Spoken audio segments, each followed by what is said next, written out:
42 years later, the only sound in Chris's quarters came from CNN's coverage of the third attempt to get the first human mission to Mars off the ground.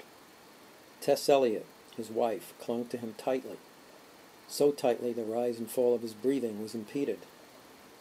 But he'd never say it.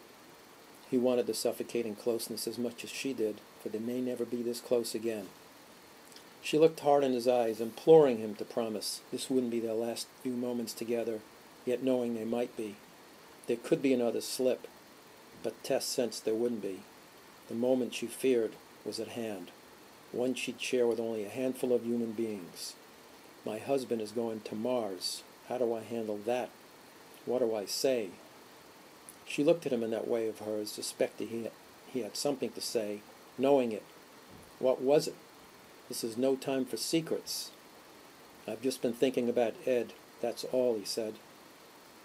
Ed Cochran, Chris's first boss at JPL, had gone nuts before dropping out of the program, or so it seemed with his fantasies of sabotage and swapped crew members.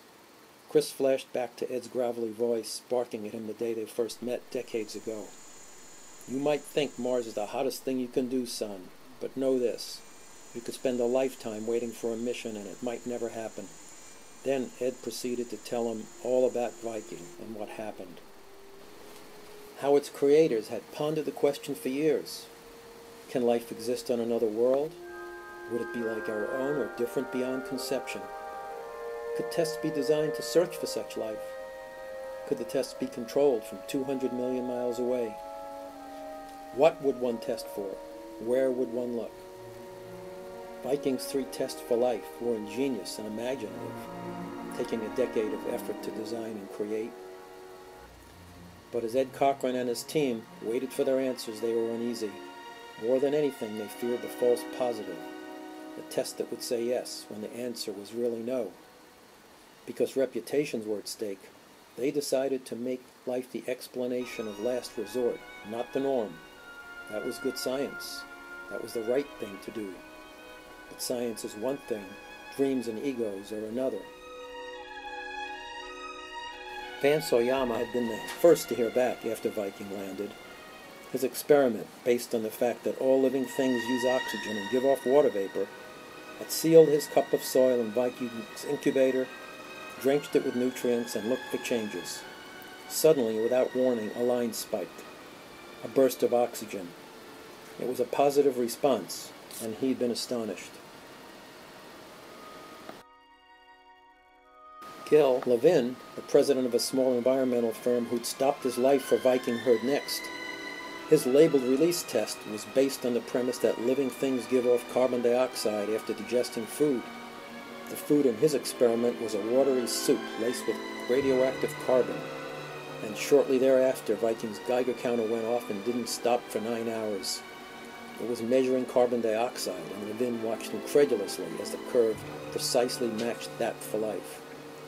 He repeated the set test with the same result, and then applied the coup de grace, commanding Viking to heat his sample to 320 degrees. If anything was alive, that much heat would kill it, he reasoned. The radioactivity stopped. It really looks like life, Gil, his assistant said. It really looks like life. The third and final test belonged to Norm Horowitz, a prominent Caltech biologist who'd studied Mars for half a lifetime. Unlike the others, he was sure that, like the Canal's Percival Lowell saw through his telescope in 1893, life on Mars was also a myth. Extraordinarily hostile, frigidly cold, bathed in deadly radiation, incredibly dry, and with an atmosphere so puny liquid water couldn't survive on its surface. Certain that life as we know it couldn't form without liquid water, he went to the most Mars-like place on Earth to prove his point, the frigid dry valleys of Antarctica. And there, in windy crevices with no access to seas or streams, he couldn't find a single living cell. These crevices are a paradise compared to Mars, he told anyone who'd listen after that. So his experiment was designed with a different kind of life in mind, one that could make food directly from sunlight. photosynthesis of organics without liquid water, survival of the fittest according to its surroundings. His experiment simply baked his soil sample with a sun lamp and measured the CO2 uptake into organic compounds. Horowitz had to wait a week longer than the others for his answers to return. And when they did, he was the most shocked of all. "What the devil can this mean?" he said, stunned by another positive response. "Can it really mean life?" The day that happened was the first and last day all three tests agreed.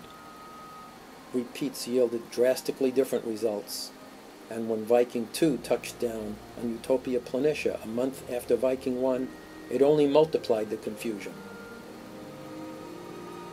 "Life shouldn't look like this," Oyama said in reflection. "The spike is too high. It disappears too fast."